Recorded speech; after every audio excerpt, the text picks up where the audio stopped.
Fait que je vais commencer à. Il y a un avant-propos que je vais skipper, puis je vais commencer à l'âge sombre. Donc le page 16. L'âge sombre. La doctrine hindoue enseigne que la durée d'un cycle humain, auquel elle donne le nom de Manvatara, se divise en 4 âges, qui marquent autant de phases d'un obscurcissement graduel de la spiritualité primordiale. Ce sont ces mêmes périodes que les traditions de l'Antiquité occidentale, de leur côté, désignaient comme les âges d'or, d'argent, d'airain et de fer. Nous sommes présentement dans le 4e âge, le Kali Yuga, ou âge sombre, où nous y sommes, dit-on, depuis déjà plus de 6000 ans, c'est-à-dire depuis une époque bien antérieure à toutes celles qui sont connues de l'histoire classique. Depuis lors, les vérités qui étaient autrefois accessibles à tous les hommes sont devenues de plus en plus cachées et difficiles à atteindre. Ceux qui les possèdent sont de moins en moins nombreux, et si le trésor de la sagesse non humaine, antérieure à tous les âges, ne peut jamais se perdre, il s'enveloppe de voiles de plus en plus impénétrables, qui le dissimulent au regard et sous lesquels il est extrêmement difficile de le découvrir. C'est pourquoi il est partout question, sous des symboles divers, de quelque chose qui a été perdu, en apparence tout au moins, et par rapport au monde extérieur, et que doivent retrouver ceux qui aspirent à la véritable connaissance. Mais il est dit aussi que ce qui est ainsi caché redeviendra visible à la fin de ce cycle, qui sera en même temps, en vertu de la continuité qui relie toutes choses entre elles, le commencement d'un cycle nouveau. Mais, demandera-t-on sans doute, pourquoi le développement cyclique doit-il s'accomplir ainsi dans un sens descendant, en allant du supérieur à l'inférieur, ce qui, comme on le remarquera sans peine, est la négation même de l'idée de progrès, telle que les modernes l'entendent. C'est que le développement de toute manifestation implique nécessairement un éloignement de plus en plus grand du principe dont elle procède. Partant du point le plus haut, elle tend forcément vers le bas, et comme les corps pesants, elle y tend avec une vitesse sans cesse croissante, jusqu'à ce qu'elle rencontre enfin un point d'arrêt. Cette chute pourrait être caractérisée comme une matérialisation progressive, car l'expression du principe est pure spiritualité. Nous disons l'expression et non le principe même, car celui-ci ne peut être désigné par aucun des termes qui semblent indiquer une opposition quelconque, étant au-delà de toutes les oppositions. D'ailleurs, des mots comme ceux d'esprit et de matière, que nous empruntons ici pour plus de commodité au langage occidental, n'ont guère pour nous qu'une valeur symbolique. Ils ne peuvent en tout cas convenir vraiment à ce dont il s'agit qu'à la condition d'en écarter les interprétations spéciales qu'en donne la philosophie moderne, dont spiritualisme et matérialisme ne sont à nos yeux que deux formes complémentaires qui s'impliquent l'une l'autre et qui sont pareillement négligeables pour qui veut s'élever au-dessus de ces points de vue contingents. Mais d'ailleurs, ce n'est pas de métaphysique pure que nous nous proposons de traiter ici, et c'est pourquoi, sans jamais perdre de vue les principes essentiels, nous pouvons, tout en prenant les précautions indispensables pour éviter tout équivoque, nous permettre l'usage de termes qui, bien qu'inadéquats, paraissent susceptibles de rendre les choses plus facilement compréhensibles, dans la mesure où cela peut se faire sans toutefois les dénaturer. Ce que nous venons de dire du développement de la manifestation présente une vue qui, pour être exacte dans l'ensemble, est cependant trop simplifiée et schématique, en ce qu'elle peut faire penser que ce développement s'effectue en ligne droite, selon un sens unique et sans oscillation d'aucune sorte. La réalité est bien autrement complexe. En effet, il y a lieu d'envisager en toute chose, comme nous l'indiquions déjà précédemment, deux tendances opposées, l'une descendante et l'autre ascendante, ou si l'on veut se servir d'un autre mode de présentation, l'une centrifuge et l'autre centripède, et de la prédominance de l'une ou de l'autre procèdent deux phases complémentaires de la manifestation, l'une d'éloignement et du principe, l'autre de retour vers le principe, qui sont souvent comparées symboliquement au mouvement du cœur et aux deux phases de la respiration. Bien que ces deux phases soient d'ordinaire décrites comme successives, il faut concevoir que, en réalité, les deux tendances auxquelles elles correspondent agissent toujours simultanément, quoique dans des proportions diverses, et il arrive parfois, à certains moments critiques où la tendance descendante semble sur le point de l'emporter définitivement dans la marge générale du monde, qu'une action spéciale intervient pour renforcer la tendance contraire, de façon à rétablir un certain équilibre, au moins relatif, tel que peuvent le comporter les conditions du moment, et à opérer ainsi un redressement partiel, par lequel le mouvement de chute peut sembler arrêté ou neutralisé temporairement. Note de bas de page. Ceci se rapporte à la fonction de conservation divine, qui dans la tradition hindoue est représentée par Vishnu, et plus particulièrement à la doctrine des avataras ou descentes, du principe divin dans le monde manifesté, que nous ne pouvons naturellement songer à développer ici. Il est facile de comprendre que ces données traditionnelles, dont nous devons nous borner à esquisser un aperçu très sommaire, rendent possible des conceptions bien différentes de tous les essais de philosophie de l'histoire auxquels se livrent les modernes, et bien autrement vastes et profondes.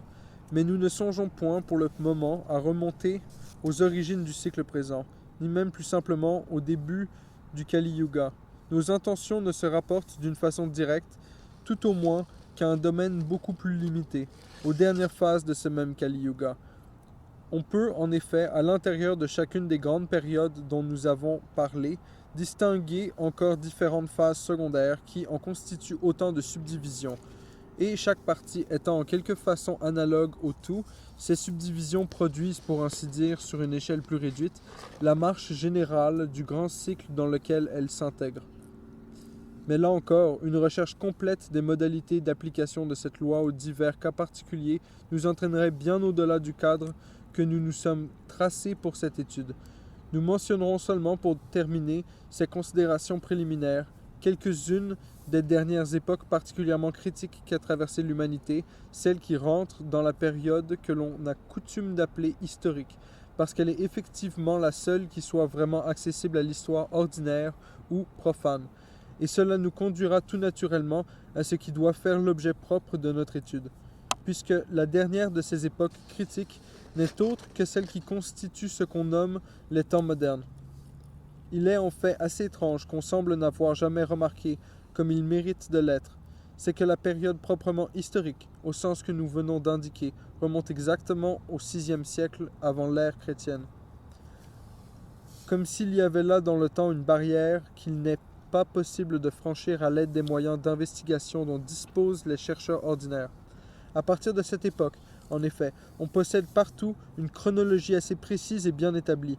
Pour tout ce qui est antérieur au contraire, on n'obtient en général qu'une très vague approximation, et les dates proposées pour les mêmes événements varient souvent de plusieurs siècles.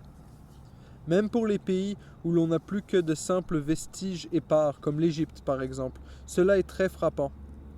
Ce qui est peut-être plus étonnant encore, c'est que, dans un cas exceptionnel et privilégié comme celui de la Chine, qui possède, pour des époques bien plus éloignées, des annales datées aux moyens d'observation astronomique qui ne devraient laisser de place à aucun doute, les modernes n'en qualifient pas moins ces époques de légendaires, comme s'il y avait là un domaine où ils ne se reconnaissaient le droit à aucune certitude et où ils s'interdisent eux-mêmes d'en obtenir.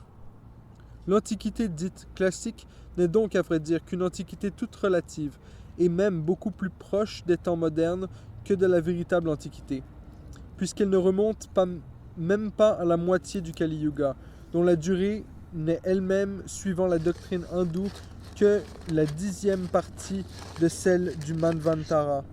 Et l'on pourra suffisamment juger par là jusqu'à quel point les modernes ont raison d'être fiers de l'étendue de leurs connaissances historiques.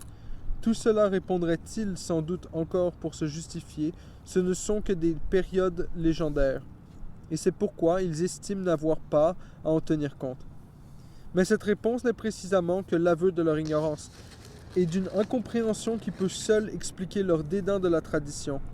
L'esprit spécifiquement moderne, ce n'est en effet, comme nous le montrerons plus loin, rien d'autre que l'esprit anti-traditionnel.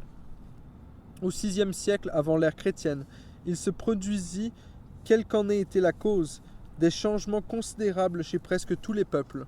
Ces changements présentèrent d'ailleurs des caractères différents suivant les pays. Dans certains cas, ce fut une réadaptation de la tradition à des conditions autres que celles qui avaient existé antérieurement, réadaptation qui s'accomplit en un sens rigoureusement orthodoxe. C'est ce qui eut lieu notamment en Chine, où la doctrine primitivement constituée en un ensemble unique fut alors divisée en deux parties nettement distinctes. Le taoïsme, réservé à une élite, en comprenant la métaphysique pure et les sciences traditionnelles d'ordre proprement spéculatif. Le confucianisme, commun à tous sans distinction, et ayant pour domaine les applications pratiques et principalement sociales. Chez les Perses, il semble qu'il y ait eu également une réadaptation du masdéisme, car cette époque fut celle du dernier Zoroastre. Donc, note de bas de page. Il faut remarquer que le nom de Zoroastre désigne en réalité non un personnage particulier, mais une fonction, à la fois prophétique et législatrice. Il y eut plusieurs Zoroastres, qui vécurent à des époques fort différentes. Il est même vraisemblable que cette fonction dut avoir un caractère collectif, de même que celle de Vyasa dans l'Inde, et de même aussi qu'en Égypte. Ce qui fut attribué à Thoth ou Hermès représente l'œuvre de toute la caste sacerdotale. Dans l'Inde, on vit naître alors le bouddhisme, qui, quel qu'ait été d'ailleurs son caractère originel, donc deuxième note de bas de page, la question du bouddhisme est en réalité loin d'être aussi simple que pourrait le donner à penser ce bref aperçu. Il est intéressant de noter que si les hindous, au point de vue de leur propre tradition, ont toujours condamné les bouddhistes, beaucoup d'entre eux n'en professent pas moins un grand respect pour le Bouddha lui-même, quelques-uns allant même jusqu'à voir en lui le 9e avatara, tandis que d'autres identifient celui-ci avec le Christ. D'autre part, en ce qui concerne le bouddhisme tel qu'il est connu aujourd'hui, il faut avoir bien soin de distinguer entre ces deux formes du Mahayana et du Hinayana, ou du grand véhicule et du petit véhicule. D'une façon générale, on peut dire que le bouddhisme hors de l'Inde diffère notablement de sa forme indienne originelle, qui commença à perdre rapidement du terrain après la mort d'Ashoka et disparut complètement quelques siècles plus tard. Devait aboutir au contraire, tout au moins dans certaines de ses branches, à une révolte contre l'esprit traditionnel, allant jusqu'à la négation de toute autorité, jusqu'à une véritable anarchie au sens étymologique d'absence de principe. Dans l'ordre intellectuel et dans l'ordre social. Ce qui est assez curieux, c'est qu'on ne trouve dans l'Inde aucun monument remontant au-delà de cette époque, et les orientalistes qui veulent tout faire commencer au bouddhisme, dont ils exagèrent singulièrement l'importance, ont essayé de tirer parti de cette constatation en faveur de leur thèse. L'explication du fait est, cependant bien simple, c'est que toutes les constructions antérieures étaient en bois, de sorte qu'elles ont naturellement disparu sans laisser de traces. Note de bas de page. Ce cas n'est pas particulier à l'Inde et se rencontre aussi en Occident. C'est exactement pour la même raison qu'on ne trouve aucun vestige des cités gauloises, dont l'existence est cependant incontestable, étant attestée par des témoignages contemporains. Et là également, les historiens modernes ont profité de cette absence de monuments pour dépeindre les Gaulois comme des sauvages vivant dans les forêts. Mais ce qui est vrai, c'est qu'un tel changement dans le mode de construction correspond nécessairement à une modification profonde des conditions générales d'existence du peuple, chez qui il s'est produit. En nous reprochant de l'Occident, nous voyons que la même époque fut, chez les Juifs, celle de la captivité de Babylone. Et ce qui est peut-être un des faits les plus étonnants qu'on ait à constater, c'est qu'une courte période de 70 ans fut suffisante pour leur faire perdre jusqu'à leur écriture, puisqu'ils durent ensuite reconstituer les livres sacrés dans des caractères tout autres que ceux qui avaient été en usage jusqu'alors. On pourrait citer encore bien d'autres événements se rapportant à peu près à la même date. Nous noterons seulement que ce fut pour Rome le commencement de la période proprement historique, succédant à l'époque légendaire des rois, et qu'on sait aussi, quoique d'une façon un peu vague, qu'il y eut alors d'importants mouvements chez les peuples celtiques. Mais, sans y insister davantage, nous en arriverons à ce qui concerne la Grèce. Là également, le VIe siècle fut le point de départ de la civilisation dite classique, la seule à laquelle les modernes reconnaissent le caractère historique. Et tout ce qui précède est assez mal connu pour être traité de légendaire, bien que les découvertes archéologiques récentes ne permettent plus de douter que, du moins, il y ait eu là une civilisation très réelle.